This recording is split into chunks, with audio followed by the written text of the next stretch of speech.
ओम नमो भगवते वासुदेवाय। ओम नमो भगवते वासुदेवाय।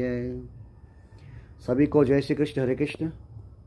आज से कार्तिक माह का पवित्र महीना आरंभ हो रहा है। इस मास में सभी ब्रह्म मुहूर्त में उठ करके स्नान आदि से निवृत्त होकर के तुलसी महारानी को जल अर्पण करने के बाद श्रीमती तुलसी महारानी के समक्ष बैठकर भगवान के नाम का जप करें और तुलसी को दीप अर्पित करें। और सायंकाल भगवान श्री कृष्ण को भी घी के बना हुआ दीप अर्पित करें, मिट्टी की पंथी वाला, जिससे मनुष्य करोड़ जन्म के पाप नष्ट हो जाते हैं। इस मास में ब्रह्म मुहूर्त में उठ करके गजेंद्र मोक्ष गाने की विशेष महिमा है। यदि कोई इस मास ही नहीं, प्रतिदिन ब्रह्म मुहूर्त में उठ करके स्नान से निवृत्त होकर के गजेंद्र मोक्ष का पाठ करता है तो उसके सभी पाप नष्ट हो जाते हैं। कलयुग के कलमश उसका प्रभावित नहीं करते। तो गजेंद्र मोक्ष श्रीमद् भागवत महापुराण के 8वें स्कंद के 3रे अध्याय में है, श्लोक क्रमांक 2 से 29 में, जो इस प्रकार से है। श्री बादरायणी उवाच एवं व्यवस्वितो बुद्ध्या समाधाय मनोहृदि जजाप परमं जाप्यं प्राज्ञजन्मनुशिक्षितम्। श्री गजेंद्र उवाच ओम नमो भगवते तस्मै यत एतजचिदात्मकं पुरुषायादिबीजाय परेशायाभिधीमहि। यस्मिन्निदं यतश्चेदं येनेदं य इदं स्वयं योऽस्मात् परस्माच्च परः तं प्रपद्ये स्वयं भुवम्। यस्वात्मनीदं निजमाययार्पितं क्वचित् विभातं क्वच तत्तिरोहितम् अवृद्धदृक्षाक्ष उभयं तदीक्षते स यात्ममूलोऽवतु मां परात् परः। कालेन पञ्चत्वमितेषु कृत्स्नशो लोकेषु पालेषु च सर्वहेतेषु तमस्तदासी गहनं गभीरं यस्तस्य पारे विभिराजते विभुः। न यस्य देवा ऋषयः पदं विदुः जन्तुः पुनः को रतिगन्तुमीरितुं। यथा नटस्याकृतिभिर्विचेष्टतो दुरत्ययानुक्रमणः समावतु। त्रिदृक्षवो यस्य पदं सुमङ्गलं विमुक्तसङ्गा मुनयः सुसाधवः।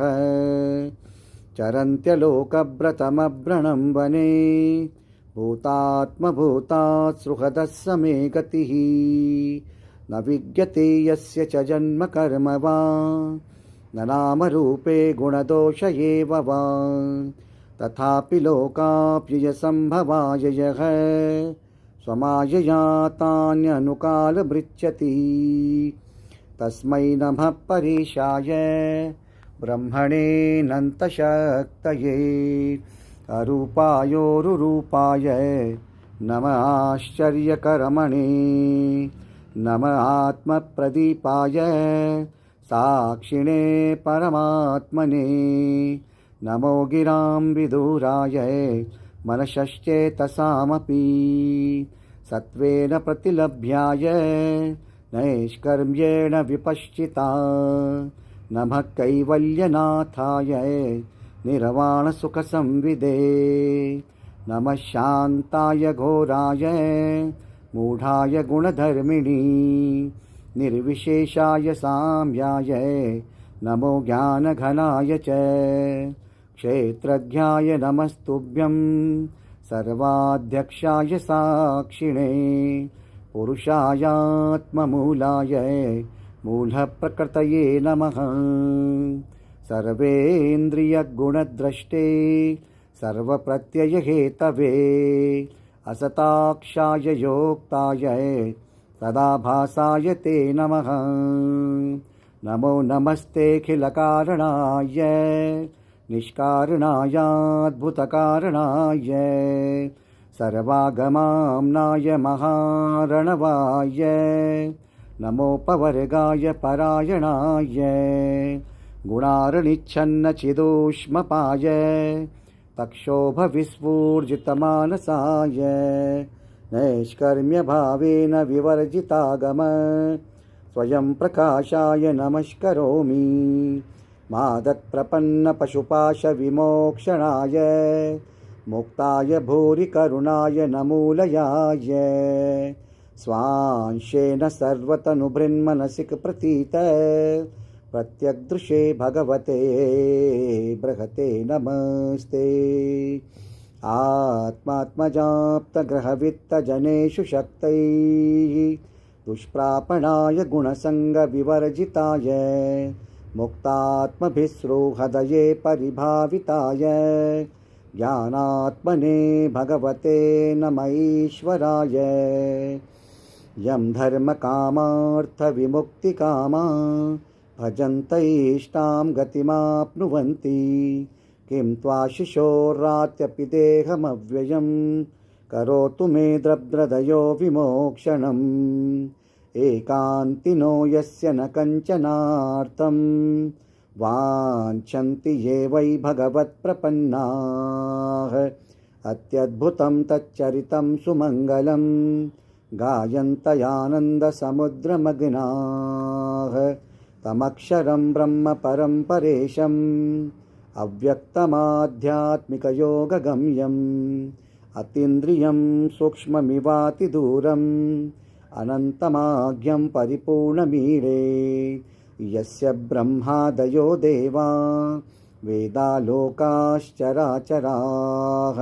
नामरूपविभेदेन फलगव्या च कलया कृताः यथार्चिषोऽग्ने सवितुरगभत्सयो निर्यान्तसंयान्त असकत्स्वरोचिषः तथा यतोऽयं गुणसम्प्रवाहो बुद्धिर्मनखानि शरीरसर्गाः स वै न देवासुरमर्ततिर्यन् न स्त्री न षण्डो न पुमान् न जन्तुः नायं गुणः कर्म न सन्न शासन् निषेधशेषो जयतादशेषः जिजीविषेणाहमिहामुया किम् अन्तर्बहिश्चावृतये भयोन्याः इच्छामि कालेन न यस्य विप्लवः तस्यात्मलोकावरणस्य मोक्षम् सोऽहं विश्वसजं विश्वम् अविश्वं विश्ववेदसं विश्वात्मानमजं ब्रह्म प्रणतोऽस्मि परं पदम् योगरन्धितकरमाणो हृदियोगविभाविते योगिनो यं प्रपश्यन्ति योगेशं तं नतोऽस्म्यहम् नमो नमस्तुभ्यमसख्यवेगशक्तित्रियायाखिलदिगुणाय प्रपन्नपालाय दुरन्तशक्तये कदिन्द्रियाणां मनवाप्यवर्त्मने नायं वेदस्वमात्मानं यच्छत्याहन्दियाहतं तं दुरत्ययमाहात्म्यं भगवन्तमितोऽस्म्यहम् इति गजेंद्रमोक्षस्तोत्र संपूर्णम। गजराज के स्तोत्र को गाने के बाद भगवान विष्णु ने कहा कि गजराज, यदि कोई प्रातःकाल ब्रह्म मुहूर्त में उठ करके तुम्हारे द्वारा गाए गए इस स्तुति से मेरा गान करेंगे तो उन्हें मैं मृत्यु के समय निर्मल बुद्धि प्रदान करूंगा और अपने धाम को लेकर के जाऊंगा। तो भगवान की ये वाणी सत्य है। यदि कोई इसे प्रातःकाल ब्रह्म मुहूर्त में पढ़ता है या सुनता भी है तो भगवान उसे मृत्यु के समय में निर्मल बुद्धि प्रदान करते हैं और अंत में अपने धाम वैकुंठ को ले जाते हैं। इसलिए सभी को इस कलियुग के कलिमल को नाश करने वाले इस दिव्य स्तोत्र का पाठ करना चाहिए। सभी को जय श्री कृष्ण, हरे बोल।